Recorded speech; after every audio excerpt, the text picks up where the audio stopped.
back to California Cooking. It is Super Bowl weekend, so get your appetites ready because we are cooking up some delicious dishes. First up, I'm hanging in the kitchen with Sports Illustrated swimsuit rookie of 2019, Camille Kostek. She also happens to be New England Patriots tight end and fan favorite Rob Gronkowski's girlfriend. Camille is teaching me how to whip up one of Gronk's favorite meals. Then, I know they're not the home team, but I happen to love New England food, the clam chowder, the lobster rolls, you name it. So I hang out with Chef Michael Cimarusti. And you know how much I love to entertain. So I'm getting you ready for game day with a quick and easy Super Bowl party, some fun appetizers, and easy decor. First up, Camille Kostik is winning big in both her career and her personal life. Sports Illustrated swimsuit just named her the first model and rookie of 2019. It was so much fun to get in the kitchen with her and make one of Gronk's favorite dishes. Take a look.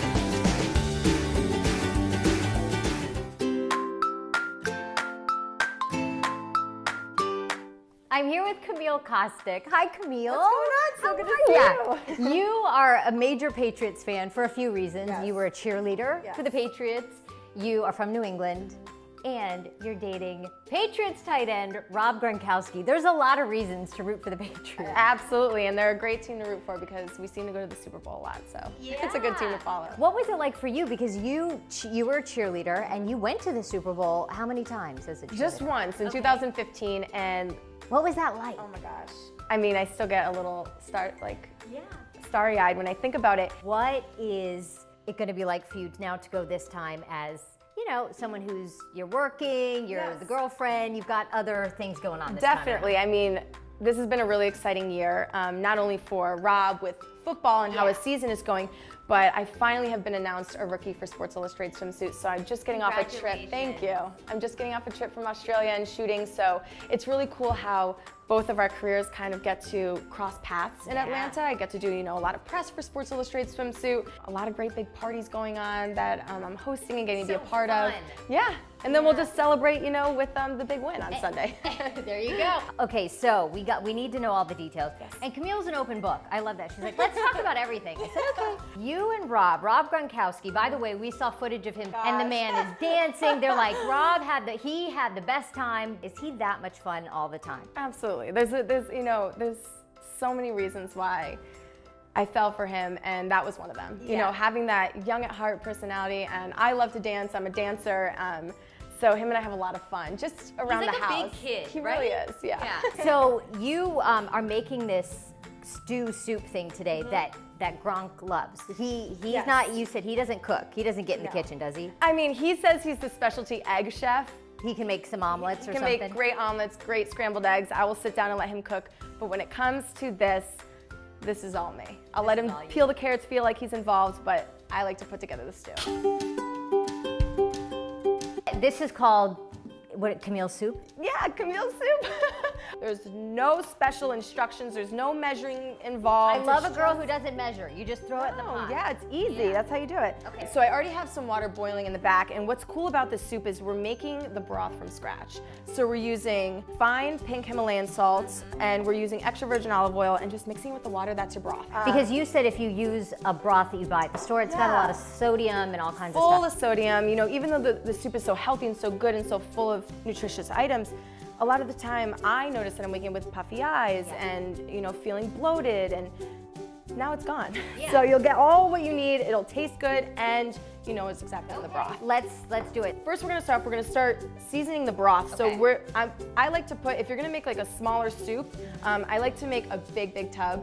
So I'll usually put like 6 to 7 cloves of garlic into the pot, but we're just gonna put 4 today. We have a smaller pot. We're not feeding a beast And you've today. already got some water in the pot. How much water did you put in there? Like a cup? I put like 2.5 bowls. Yeah, we're not measuring. Save again. bowls.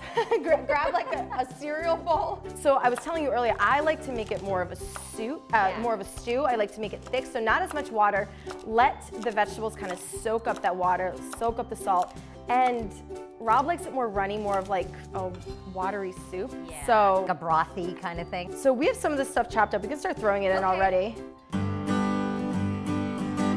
Look at all the colors of your soup. This is a good thing. When you see this much color, it means it's good food that's gonna go into your body. So we're gonna start to give some flavor to this broth, throw in some olive oil in. I'll add it in as it goes. I'm taking this fine pink Himalayan salt. So to add to that flavor of that broth, I'm gonna add in 4 or 5 sage leaves. Right, so that's in there. That's all you need for the flavor of the broth. And as we go, so easy now. Just take it and just Dump. have a fiesta. Just throw it in. Oh, it already smells so good. Do you smell that? And then were these Swiss chard? Swiss chard, yep.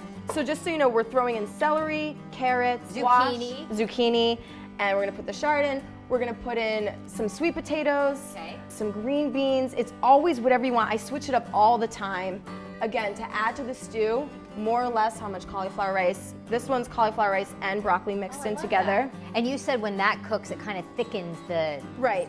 I usually like to let the harder vegetables sit here, boil, soften, before I put in the chard, before I put in the cauliflower rice, because that just starts to thicken and get in there so quickly. So let's let it simmer for a little bit. So what was your regimen like as you got ready to prepare for the Sports Illustrated swimsuit edition? Did you do major workouts, or what was the deal? I didn't go anything crazy to the extreme that I wasn't already doing throughout the year. I'm on the go a lot, so, but I will never use that I don't have a gym as an excuse not to work out. So I love to do resistance band, yes. It's very easy to make excuses why not to work out, but it feels good in the end. Resistance bands, I'm always carrying them in my backpack. I've been taking a lot of boxing classes. That's something I picked up a lot at Rumble. Okay, Camille, what is next for you? Probably one of the most exciting upcoming projects for me is doing lectures on body image. Really? Did you ever have issues with that? It was more so that I was raised in a way where I was super accepting of the body that I was in, but the industries that I would get into, whether it was modeling or whether it was hosting or being a dancer, it's a lot of pressure on the way that you look and your measurements. So I had some struggles along the way. I was able to get through it, but Sports Illustrated was something that I recognized at such a young age that I knew I wanted to be a part of, simply for that reason. It was like the first time that I saw real women's bodies embodied in the modeling world. And I didn't want to be a model to just be another face in the magazine. I wanted to make a change for these women, like some of these women were doing for me. Like, so I'm going to start hopping around the universities. And Good. It's starting to look good. It is. This one is becoming more of a stew. Sorry, Rob, this is what you like, but you're not here. Overruled. I poured the whole tub of the cauliflower broccoli rice in. It's going to thicken it up quicker. All the chard is in there now. And should we put a lid on it and let it go for a minute? Yes. I want to add a little bit of salt because we added a little bit more vegetables, a little more of the olive oil. Again, we created the broth, so the more that you add vegetables in, the more that we want to keep adding a little bit of flavor to those. Camille, our soup is done 2 hours later. I know. Are you ready to try it? I am. Do you mind? I'll serve you, yes. Okay. You're my guest. It smells so good. It's gonna be hot. Woo, I know. We're gonna have third-degree burns. We're gonna have to do like a cheers. Okay. And like, cheers, Camille. We'll wait for it to cool down. Yeah. Look at the steam. This was so fun, though. Yes. You're delightful. Oh, you're so sweet. Mwah. Don't burn your tongue. Okay. I can't even touch the bowl. I'm scared. I can't even do it. Oh, Camille, that was so much fun. Thanks for showing us how to make Gronk's favorite dish. And if you want to hear more of my conversation with Camille and more about Gronk, go to KTLA.com. Coming up, if you're having people over for the Super Bowl, I'm giving you some tips that are touchdown worthy. Plus, does Levi like it? I'm making some kid-approved Super Bowl snacks, but does Levi like it? But first, it's the perfect place to watch the Super Bowl. I'm taking you to Connie and Ted's, where they're serving up amazing New England-inspired dishes.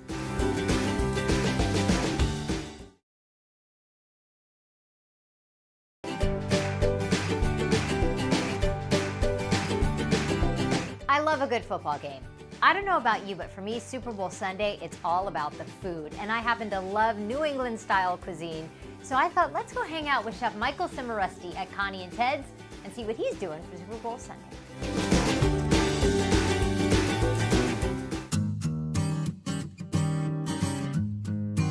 Chef Michael Cimarusti, good morning. Good morning. Cheers. Cheers. You are known for seafood, but your coffee, not bad either, huh? Yeah, pretty good. We're at Connie and Ted's, which is a neighborhood haunt for me. I was so happy when it opened, and then, you know, the first time I came here, being someone who grew up in Florida, I was used to having these restaurants that was the thing, seafood, and it wasn't fancy. It was like really fresh, really delicious. You order the sides that go along with it, and that is my favorite thing.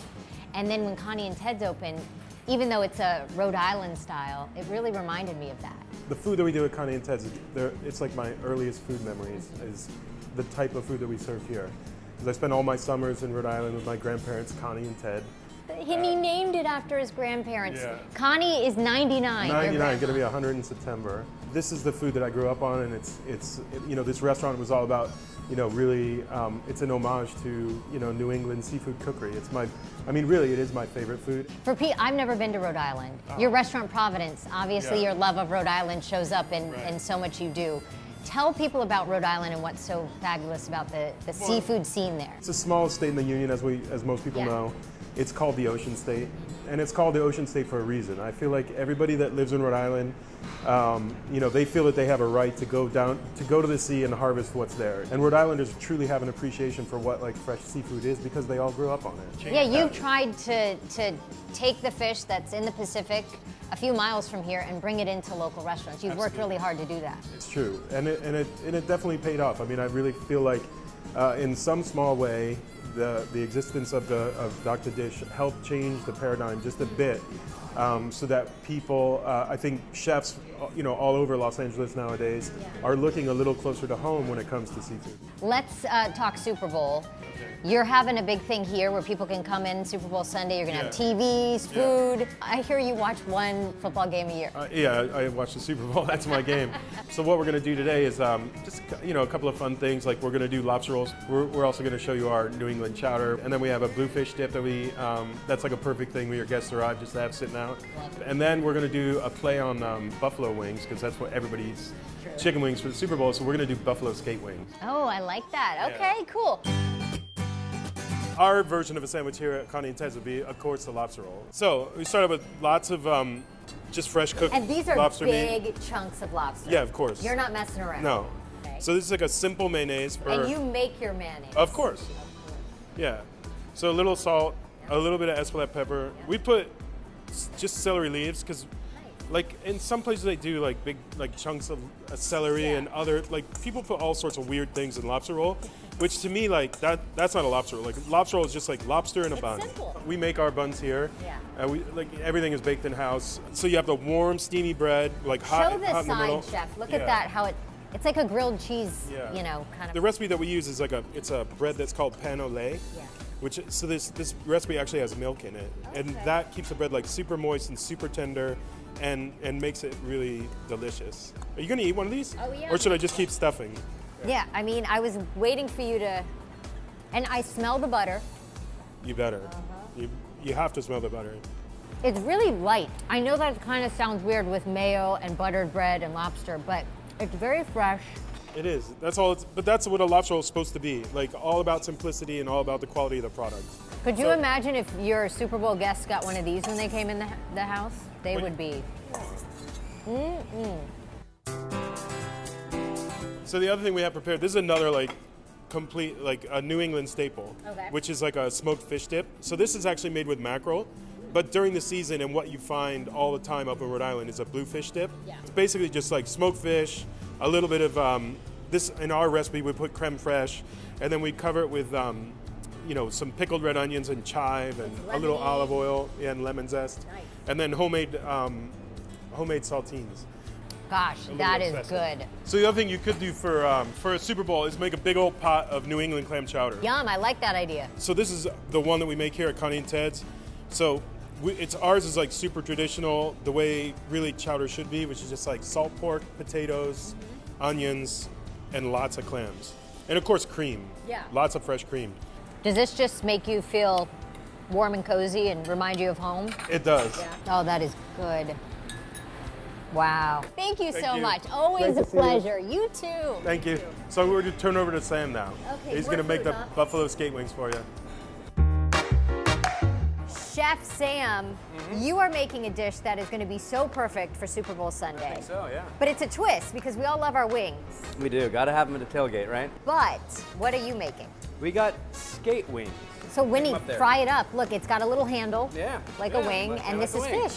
Nice, and you breaded it lightly, fried. And then we're going to toss them with our own kind of house buffalo-style glaze. Yeah, okay. So little fermented Fresno chilies.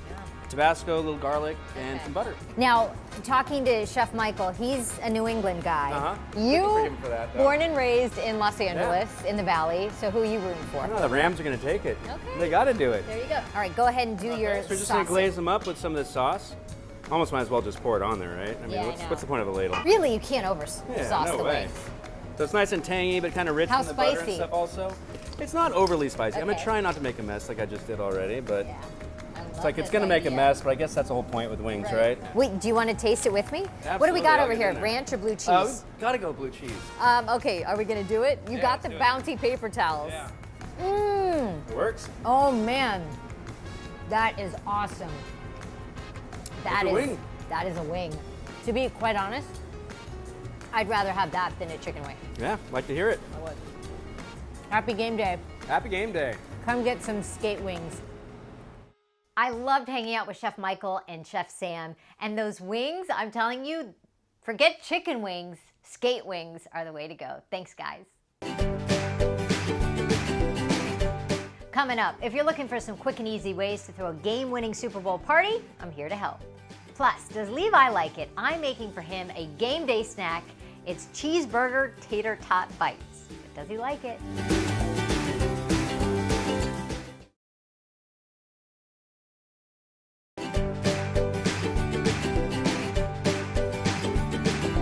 I love having friends over for Super Bowl Sunday, so I decided to show you what I do when I have friends come over. It really is no sweat. Take a look.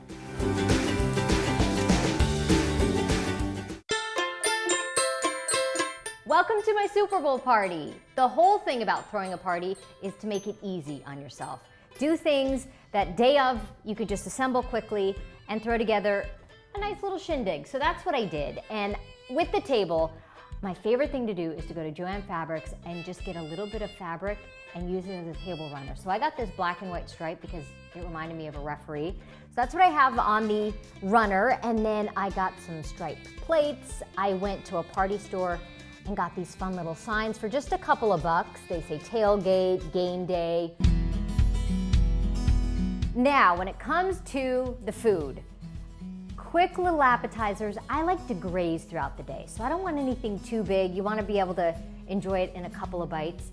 So I did these buffalo wing little poppers, and I bought these cute little toothpicks at the party store, and I bought the chicken tenders at the grocery store, and I put them in wing sauce with a little bit of butter because the hot sauce isn't enough. You need the butter to cut it, and all the wings do that. They mix butter and hot sauce. So that's what I did. I coated the chicken. Then underneath the chicken, a little bit of blue cheese and a piece of celery, and that's it. And then in the middle, to dip, you could do ranch or blue cheese, whatever you like. Here in the middle, I think it's a nod to LA, a Mexican sweet potato skin. Instead of your regular potato skins, I took a sweet potato, roasted them in the oven, cut them in half, scooped out the flesh, and then I mixed that with sour cream, cheese, black beans, corn, cumin, chili powder, smoked paprika, little bit of salt. Then I filled the potato skins back up, popped them in the oven with some extra cheese on top, and voila, when they got out of the oven, I put some chipotle sour cream dolloped on top, some sliced scallions, and a little bit of chopped tomato, and then I made a bed of shredded lettuce. On to another California type thing is a California roll. When you go to your sushi restaurant, it's got the crab, the avocado, cucumber. So I did a take on that. Obviously, I'm not a sushi chef. So I got those rice paper wraps that you see a lot of times, spring rolls or egg rolls, and that's what I used. I have cucumber in there, shredded carrot. I bought the lump crab meat. I bought that at the grocery store and just added some mayo, sriracha, and a little bit of toasted sesame oil to the crab. And I made that mixture and then topped it with some avocado and a little bit of that extra dipping sauce, the sriracha mayo. Really, really good. And you don't really feel that guilty about eating that. And obviously you can't make everything for your Super Bowl party. So I took, these are what you get your flowers in if you get flowers delivered. I keep those glass vases and I just put a little bit of craft paper in there, made a football, and I put my tortilla chips and my potato chips, bought a little bit of guac, and of course, French onion dip. You cannot have a Super Bowl party without French onion dip. On to cocktails. Of course, there's beer on Super Bowl Sunday, but another thing I like to do with parties is set aside a little area where people can make their own cocktail, and then it's not a mess and people aren't rifling through your refrigerator. I'm going to do a little tequila bar. I've got some tequila. My favorite way to do it is with grapefruit juice. I have some lime juice, and then some of the fixings, like if you have guests that like it spicy, I have some sliced jalapeno, some sliced orange, some lime, and that's that. Cheers, happy game day. How easy was that? I'm telling you, if I can do it in minutes, so can you. On to Levi Likes It. I know that guacamole is the most popular dish on Super Bowl Sunday, but I decided to do something maybe the kids would like. So I'm making Levi a cheeseburger tater tot bite. But does he like it? Hey Levi, will you try my cheeseburger tater tot bite? But I want to ask videos. Levi, can you try it, please? I can't. I'm too tired. Do you like potatoes? No. You don't like tater tots?